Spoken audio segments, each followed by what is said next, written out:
আজকাল আমাদের সমাজকে চেনার সবচেয়ে বড় আয়না। এখানে তাকালে মনে হয় আমরা বোধহয় এক অদৃশ্য যুদ্ধে লিপ্ত। কেউ রাজনীতিকে দোষ দিচ্ছেন, কেউ একে অপরের ধর্ম নিয়ে বিদ্রূপ করছেন, আবার কেউ খুঁজছেন শ্রেষ্ঠত্বের প্রমাণ। কারো কাছে সম্প্রীতি মানে শর্তসাপেক্ষ লেনদেন। কেউ বলছেন সম্প্রীতি একতরফা হয় না, আবার কেউ ঐতিহাসিক বিভাজন টেনে বর্তমানের ক্ষতকে আরও গভীর করছেন। ফোনের স্ক্রিনে আঙুল চালালেই ঘৃণা আর অবিশ্বাসের এক অদ্ভুত জগৎ আমাদের গ্রাস করে নিচ্ছে। কিন্তু এই অবিশ্বাসের ভিড়েও কিছু কণ্ঠস্বর আমাদের থামিয়ে দেয়।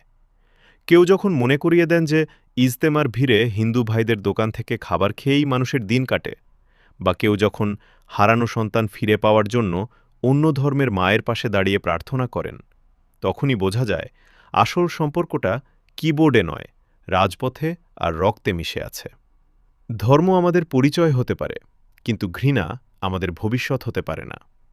রাজনীতি বা সোশ্যাল মিডিয়ার ট্রোলিং আমাদের মধ্যে যে দেয়াল তুলছে, তা ভাঙার দায়িত্ব আমাদেরই। মনে রাখবেন, শরীরের কোনো অঙ্গ বা হাতের আঙুল যেমন ডান বা বাম হয় না, আমরাও একই মাটির মানুষ।